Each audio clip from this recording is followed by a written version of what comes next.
Buenas noches a todos y a todas mis hermanas y mis hermanos.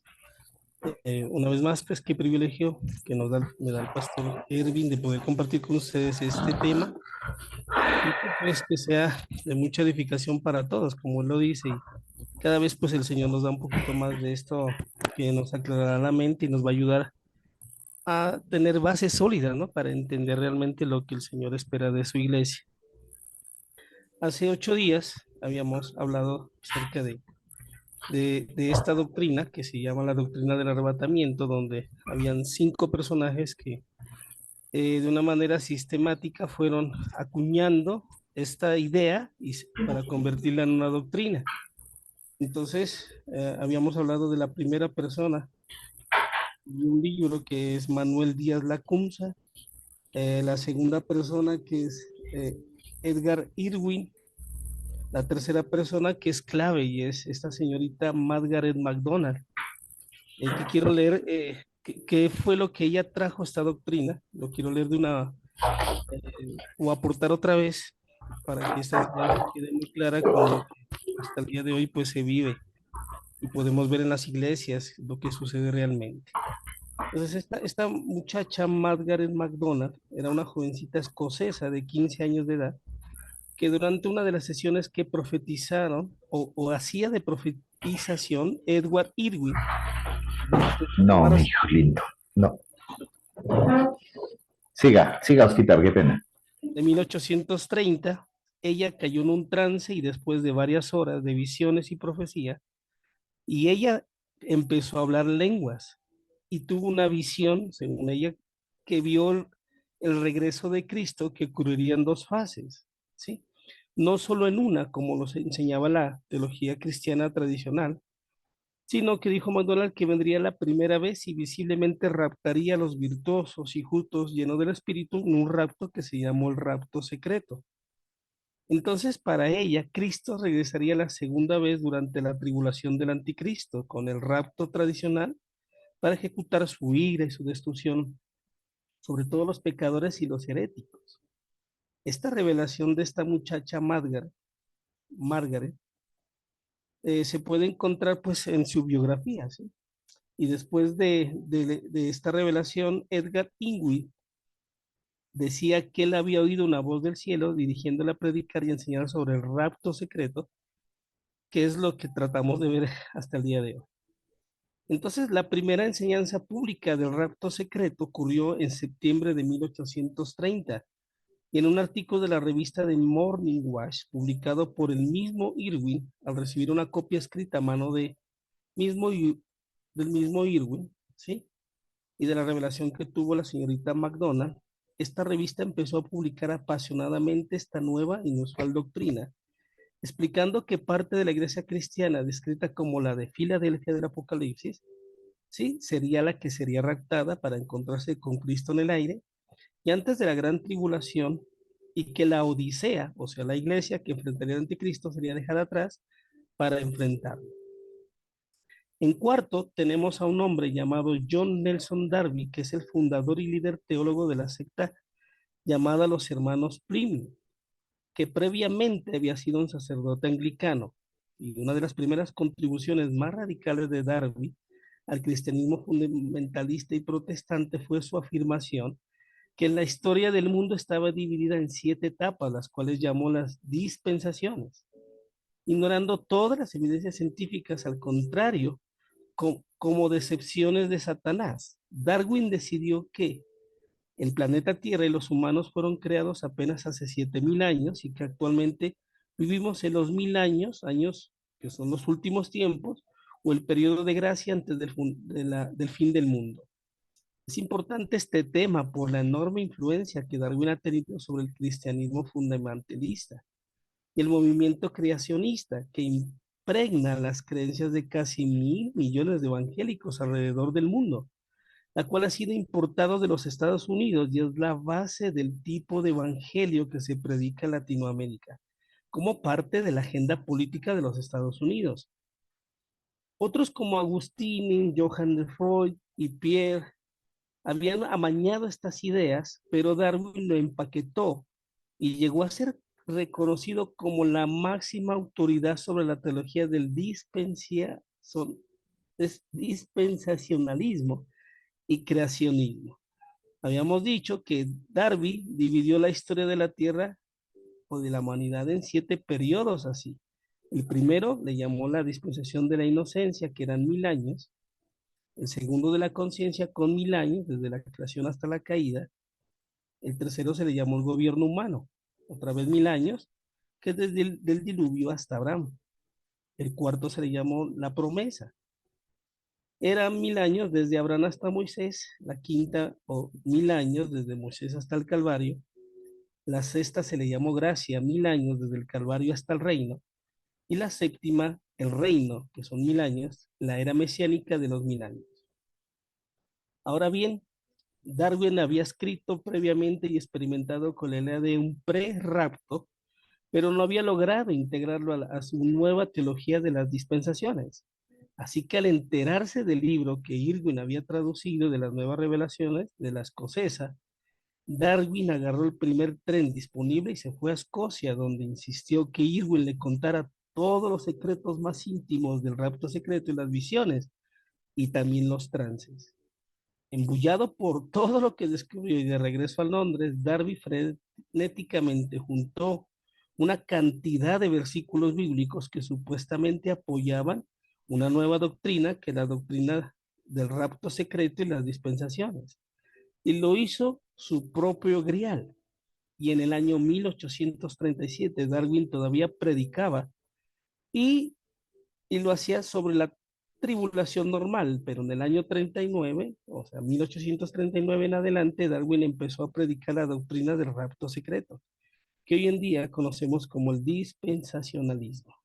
Pues dentro de poco tiempo, Darwin llegó a ser reconocido como una autoridad inminente sobre este tema, y a sus seguidores pues les encantó el rapto secreto, y aún más cuando Darwin les dijo que ese gran evento ocurriría exclusivamente para ellos, y que todo el resto de los cristianos serían herejes y serían dejados atrás. Por último, hay estos personajes, o este personaje más bien llamado Sir Irgenson Scofield. Él nació en 1843 y murió en 1921. Él es el mejor conocido como Sir Irgenson Scofield, de autor de la Biblia, que tiene su referencia, la Biblia Scofield. Él es el quinto cómplice de este complot. El cuento del rapto secreto y del dispensacionalismo se volvió aún más popular con los evangélicos fundamentalistas. Cuando Scofield publicó su Biblia en 1909, basada en la versión de la Biblia King James, editada e interpretada de tal manera que incorporaba toda la escatología del rapto secreto y de las dispensaciones de John Darby. Esta Biblia tiene comentarios al lado del texto, al lado y lado, y en su sistema de referencias todos los versículos bíblicos relacionados, fechas supuestamente exactas de la creación, las 7 dispensaciones, todos los otros eventos, los cuales le permite pues al lector de ir de un capítulo a otro con numerosas notas de margen sobre el rapto secreto, que la mayoría de creyentes hoy en día toman como si fuesen las mismas palabras de Dios. En otras palabras, Scofield incorporó la doctrina de la pretribulación a su Biblia y así logró introducirlo en Norteamérica a principios del siglo XX. Al principio hubo mucha resistencia a esta doctrina y causó mucho conflicto entre los cristianos, pero poco a poco llegó a ser aceptada y definida por muchos como una verdadera doctrina bíblica. Scofield era un charlatán y era un criminal en serie, y en 1873 ayudó a John J. Ingalls a ser elegido como senador del estado de Kansas de Estados Unidos, y como recompensa recibió el puesto de fiscal general del estado. Pero el mismo año tuvo que renunciar y terminó en la cárcel porque aceptó soborno de las operaciones de los ferrocarriles, robó contribuciones políticas de Ingalls y falsificó firmas de notas bancarias en pagarés. ¿Qué hizo más este hombre que inventó esta Biblia llamada Scofield? Abandonó a su esposa, Lentoni Serré, y a sus dos hijas, y ella finalmente se divorció en 1883 acusándolo de abandono de hogar. El mismo año contrajo matrimonio con Kate Hart y empezó a llamarse el reverendo Sir Ir Scofield, doctor de divinidad. Pero en muchas investigaciones no han podido encontrar ningún dato o archivo que conste que recibió literatura de doctor de divinidad. Los detalles de la fecha del lugar y su conversión también resultaron meras fabricaciones. Se autopromocionaba mintiendo que consoló y calmó toda la ciudad de Belfast en Irlanda con un sermón que dio el domingo después del hundimiento del Titanic. Sus asistentes encubrían sus estafas y promocionaban exageradamente sus supuestos conocimientos bíblicos y su sabiduría. Scofield, la Biblia, fue publicada por la Universidad de Oxford en 1909 y por el 1930 había vendido más de 1 millón de copias, estableciendo así una doctrina falsa dentro de los colegios bíblicos y las numerosas denominaciones evangélicas en Estados Unidos al principio del siglo XX. Para los evangélicos fundamentalistas, la Biblia de Escocia resultó ser una maravilla, porque al fin tenían algo que los diferenciaba de los otros cristianos. No es ninguna coincidencia que la mayoría de evangélicos fundamentalistas usen esta versión de la Biblia o la de King James, porque son las únicas dos versiones de la Biblia que para ellos se consideran inspiradas por Dios. Hoy en día aciertan que la Biblia de Scofield es la única Biblia correcta y que todas las otras versiones tienen pasajes heréticos y descartan toda la evidencia científica contra el dispensacionalismo como decepciones de Satanás.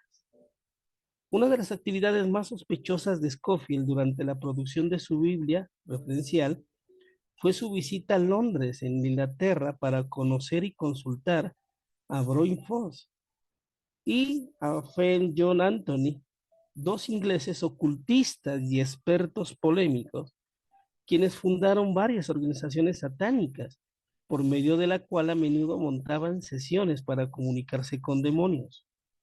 Westcott y Hort guiaban y aconsejaban a Scofield en cómo adaptarse, incorporar el cuento del rapto secreto y del dispensacionalismo a su nueva Biblia.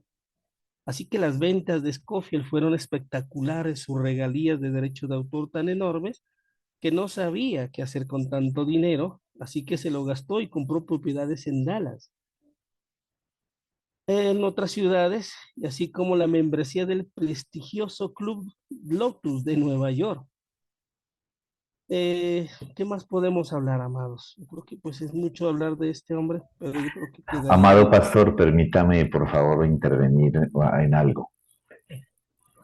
Gracias. Es que esto realmente, bueno, a mí me encantaría, pastor, que pues en la medida de sus posibilidades y si usted pudiera, considere que pudiéramos dejar como tarea, Luisito, Gloria, Miriam, los que están aquí. Yo estoy pensando seriamente aquí, en este punto, escuchando al pastor, pues y todo este despliegue de información de Scofield, poder profundizar en la vida y dejarles a ustedes como tarea para el próximo martes, que cada uno investigue, por favor, a los otros, pues a Manuel Díaz Lacunza, a Eduardo Irving. Sabemos que pues obviamente aquí el tiempo nos limita a poder profundizar en esto y entiendo que el pastor pues nos contextualiza más del último, ¿no? De Scofield, que es como quien pues pudo recoger todo esto y plasmarlo en papel y pues tener respaldo de gente importante, porque es que mire, las tinieblas, la ignorancia, la oscuridad espiritual siempre se ha apalancado en el poder político, en el poder religioso y a veces en el poder militar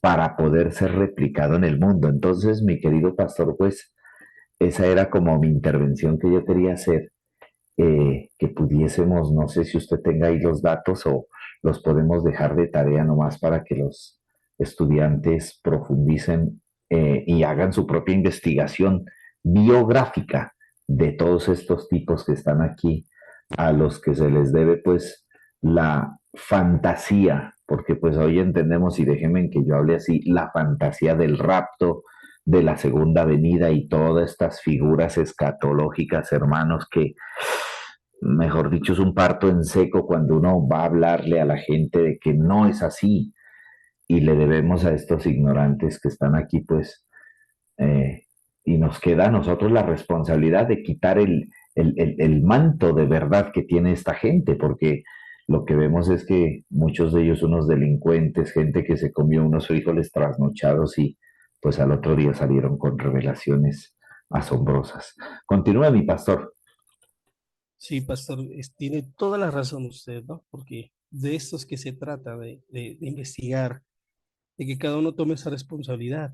Uno, pues, para aprender, lógicamente, y otro para poder enseñar. Sí, uno tiene que tener estas bases, ¿no? Que esto es lo que hemos hecho con la gente, ya pues en su madurez y traerles pues toda ¿qué se dice? Esta información es vital porque se caen velos, como dice usted, pastor, pues desenmascarar toda esta gente que cómo termina, pastor. O sea, gente que hizo de estos negocios, es que es lo que ve ahí, ¿sí? Gente que jugó con la fe de las personas y que literalmente, pues mire, todo lo que ha traído hasta hoy, gente que hace congresos, hace tantas cosas de esto. Entonces, si usted me permite, pastor, pues eso sí quedaría como tarea lógico y es necesario, pues, Lo que usted ¿no? direccione, pastor, la clase aquí, esta clase suya, lo que usted considere metodológico, académico, tranquilo, con libertad. Sí, mi pastor, yo creo que sí, es necesario que ellos tengan esa información y que la podamos socializar de alguna manera, ¿no? Si es en las siguientes clases, porque le cuento, pastor, que tengo mucho material más todavía acerca de esto, ¿sí? De Mateo 24 y de Pablo, o sea, investigué muchas cosas y no, Señor, nos va a abrir muchísimo el entendimiento para aterrizar en la verdad del Señor.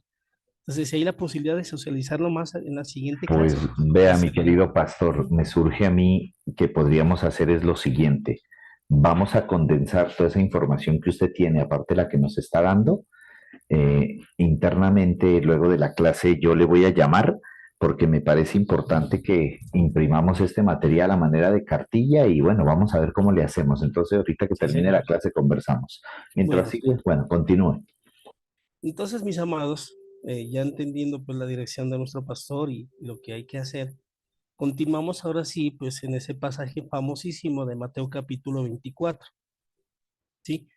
Que es lo que está a continuación ahí en la diapositiva y es donde realmente vamos a entrar pues, que esta sea la base, digamos, para poder entender si el Señor iba a venir, si el Señor vino, en qué momento o de qué manera, ¿sí?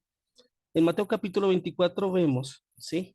Que se nos enseñó a nosotros y la Biblia Reina Valera habla de las señales del fin o final. No recuerdo la Reina Valera qué dice ahí como título, como tal.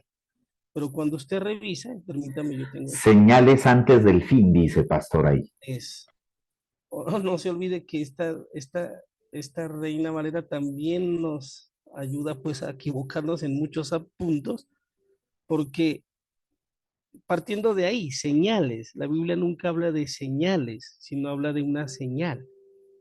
Y eso es lo que pues debemos en este momento pues entrar a mirar. Entonces permítame, yo coloco aquí mi Biblia, Mateo capítulo 24, sí señor. Y Mateo capítulo 24, bueno, como sabemos, cada pasaje tiene un contexto, ¿sí?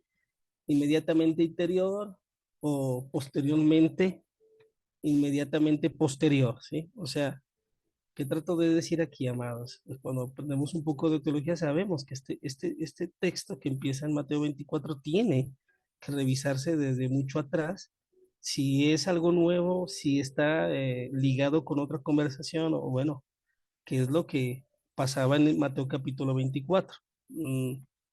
No es, ¿qué se puede decir? No sobra decir que este orden de capítulos y de versículos lo hicieron monjes católicos que quisieron darle un orden a la Biblia y que pues a veces también le cometieron, entre comillas, un pequeño error porque Mateo 24 no inicia ahí, ¿sí? Si usted ve, este pasaje de Mateo 24 tiene un contexto inmediatamente anterior y es Mateo capítulo 23. Mateo capítulo 23, Mateo capítulo 24 tienen un contexto anterior. Y este capítulo, ¿sí? Cuando dice Mateo capítulo 24, versículo 1, que en la Reina Valera dice Jesús predice la destrucción del templo, usted ve que este pasaje tiene una relación con el libro de Malaquías. Sabemos que el libro de Malaquías es el último libro que se escribió del Antiguo Testamento, ¿sí? El cual es señalado como el libro de la reprensión a los sacerdotes. Y si usted lee Malaquías, ¿sí? Empieza a entender que ese último libro dejó como señal que cuando aparezca el Mesías, ¿sí? Todo iba a cambiar, todo iba a ser diferente. Había algo nuevo que se iba a establecer, como un nuevo pacto. Había algo que llegaría a un fin para crearse pues una nueva era, ¿sí? Y claramente sin entender pues Malaquías capítulo, o Malaquías, usted no entiende que lo próximo que Dios iba a hacer es solucionar el problema que se creó en Malaquías. Malaquías, no se olvide, es el libro de la reprensión al servicio sacerdotal, o en este caso, al sistema judío que se estaba llevando hasta ese momento. Entendiendo esto, mis amados, ¿sí? Todo empieza no en Mateo capítulo 24, sino en Mateo capítulo 23. Si usted va conmigo a Mateo capítulo 23, y voy a nombrar aquí de una manera pues un poquito rápida, digámoslo así, ¿sí? Porque si usted ve Mateo capítulo 23, del versículo 13 al 16, leámoslo aquí, mire. Aquí aparecen los famosísimos ay, o los ayes, porque usted ve que el Señor Jesucristo está condenando a un cierto tipo de personas que son los escribas y fariseos. Si usted ve el versículo 13, habla de ay de vosotros, escribas y fariseos. Si usted baja un poquito más y va al versículo 23, lo vuelve a repetir. Hay de vosotros escribas, fariseos hipócritas. Y si usted dice, bueno, ¿quiénes son esos dos personajes? Esos dos personajes son los que sostienen el sistema judío con las leyes que hasta ese entonces estaban corruptas. ¿Se acuerda que el Señor no tuvo pelos en la lengua? Y perdóneme decir esta frase, para referirse a ellos como lo que eran, hipócritas, fariseos, sepulcros blanqueados, y todo lo que usted ya conoce en este pasaje. Entonces, versículo 13, hay vosotros, escribas y fariseos hipócritas. Versículo 16, versículo 23, versículo 34, si usted lo lee, por tanto, dice, aquí yo os envío profetas, versículo 35, porque este pasaje de Mateo capítulo 23 habla de una sentencia que el Señor ejecutaría contra estas, entre comillas, dos personas que son dos modelos que sostienen un sistema llamado sistema judío, entre leyes, corrupción y lo que usted ya puede entender. Sí, es tan tremendo esto, mis amados, porque lo que ve a continuación, y la Reina Valera lo dice, es que es un lamento de Jesús sobre Jerusalén. Y esto provocó que el Señor llore, mire, ¿sí? Porque en el versículo 37 al 38 lo dice, Jerusalén, Jerusalén, que matas a los profetas, que apedreas a los que te son enviados. ¿Cuántas veces quise juntar tus hijos como la gallina con sus polluelos debajo de las alas y no quisiste? He aquí, vuestra casa os dejará desierta, porque de cierto os digo que no me veréis más hasta que digas, bendito el que viene en nombre del Señor. Si usted pregunta por qué Jesús llora, por qué Jesús se lamenta, es porque en todo el tiempo ellos nunca cambiaron.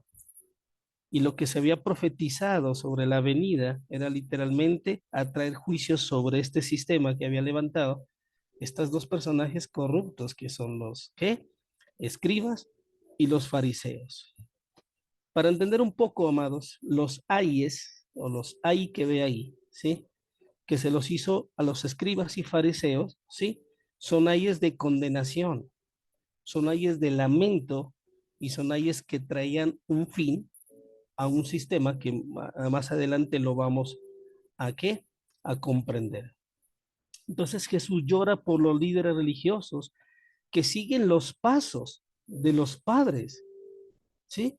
Y que rechazaron a los profetas y que rechazaron a la gente de Dios porque a ellos no les importó lo que Dios quería con ellos, sino que ellos se hicieron de la vista sorda, de la vista ciega y los oídos sordos, porque les interesaba más sostener su sistema como ellos lo habían diseñado. ¿Se acuerdan cuando el Señor Jesús apareció y le dijo, fariseos hipócritas que ponen cargas que no pueden llevar ustedes, que no lo hacen ustedes? Y bueno, que todo esto que recriminó el Señor fue contra estas personas. Entonces, ¿qué vemos aquí? ¿Sí?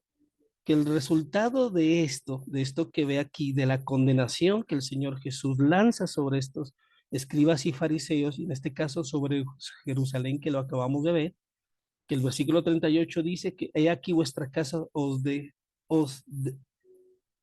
aquí vuestra casa os es dejada desierta, porque no quedaría piedra sobre todo Jerusalén, sobre todo Judá, y con eso se terminaría lo que estos dos personajes venían llevando hasta ese día.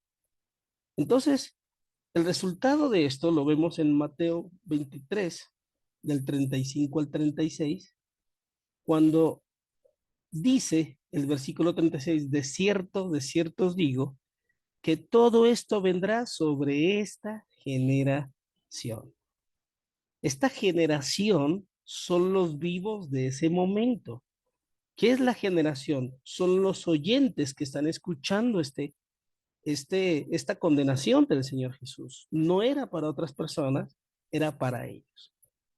Entendiendo todo este contexto, mis amados, podemos entonces ahora sí llegar a Mateo capítulo 24, porque aquí empieza a desenvolverse el juicio que trae el Señor Jesús contra todo este sistema. Y dice Mateo capítulo 24, versículo 1, ¿sí? Dice que cuando Jesús salió del templo, no se olvide, porque él estaba en el templo condenando a los escribas y fariseos, él sale del templo y se iba, se acercaron sus discípulos para mostrarle los edificios del templo, ¿sí? ¿Y cuáles eran esos edificios que usted puede ver ahí? ¿Sí? Esos edificios, mis amados, eran aquellos o aquella gloria que tenía ese templo. Ese templo albergaba en Jerusalén todo lo que hoy alberga la gobernación, la alcaldía, porque el templo de Jerusalén es la gloria de los judíos. Los discípulos le muestran las habitaciones, en donde vivía los sacerdotes, porque es que ver ese templo en aquel momento, pues descrestaría a cada persona como si nosotros fuéramos de turismo a verlo. No se olvide que la gente iba a esa ciudad a ver exclusivamente ese templo. El templo es la gloria de los judíos. Y cuando entonces la Biblia nos enseña en el versículo 1 que cuando Jesús sale del templo y se iba, los discípulos entienden, mis amados, que el Señor Jesús lanzó un juicio y con esto demostrarle a Jesús los edificios del templo, lo que ellos querían era salvar el templo. Es que si el templo se destruye toda la gloria de los judíos. No se olvide que en el templo está todo lo que uno hace, si es escrituras, divorcios, compras, reclamos, todo está ahí. Aparte de eso, no olvidemos que la presencia de Dios está ahí. Entonces, acabar con el templo es acabar con todo lo que un judío ha luchado por años, ha mostrado al mundo como su gloria. Y el Señor Jesús les dice en el versículo 2, respondiendo, Él les dice, ¿veis todo esto? De cierto os digo que no quedará piedra sobre piedra que no sea derribada. Entonces, ¿qué querían los discípulos una vez más? Salvar el templo, mostrándolo a Jesús, porque ese templo demoró 600 años en construirse, renovado por Herodes, ¿sí se acuerdan? Mi pastor, Sí, señor. permítame acotar algo. Sí, Mis señor. amados, recuerden que tenemos pues el tiempo limitado y le quiero pedir al pastor Oscar que, bueno, como de aquí en adelante del versículo 2 viene como una intervención más profunda. Y ya no estamos quedando sin tiempo, pastor. Terminemos en el versículo 2 y del versículo 3 en adelante dejamos para la siguiente sesión, por favor. Porque si no quedamos cortos, usted va a quedar ahí corto y nosotros Señor. también. Entonces, para que nos quedan exactamente 4 minutos y medio para que usted tome nota. Yo le estaré avisando. Bueno, quiero colocar algo eh, que quede como, a ver qué clase nos va a ayudar. La primera persona que entra en escena se llama Juan el Bautista. Juan el Bautista trae un bautizo, ¿sí? Y en la Biblia hay tres bautizos que se registran en la Biblia.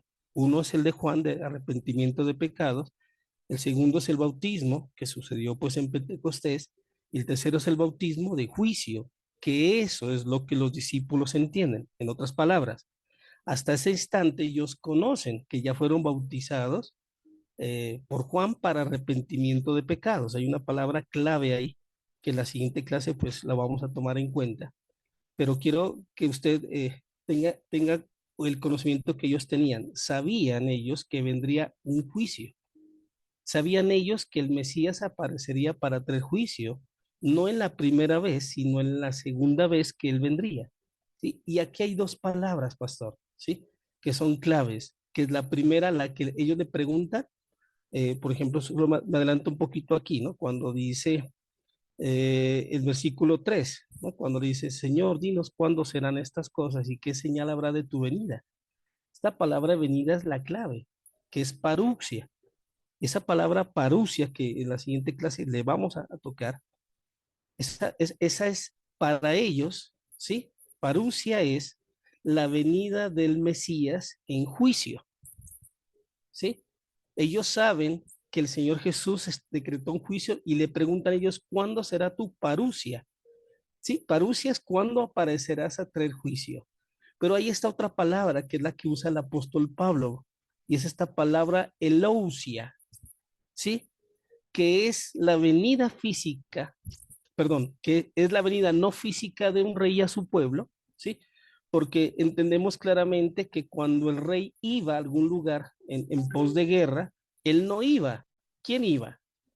Iba su ejército, pero en representación del rey.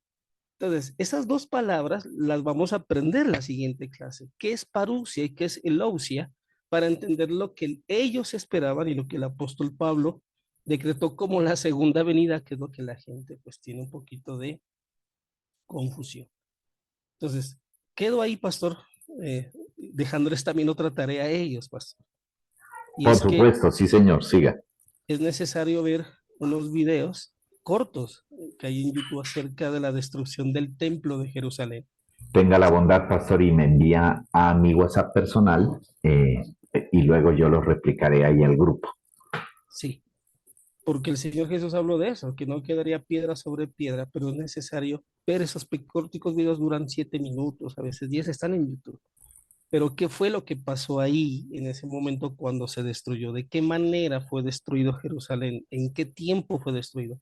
Porque ahí es como que uno se da cuenta cómo acotejan cada profecía del Señor, en qué tiempo, en qué momento, con Apocalipsis y todo, porque esto es historia, pastor. Entonces yo quiero dejarle eso a ellos y bueno, terminaría hasta ahí, mi pastor. Para que...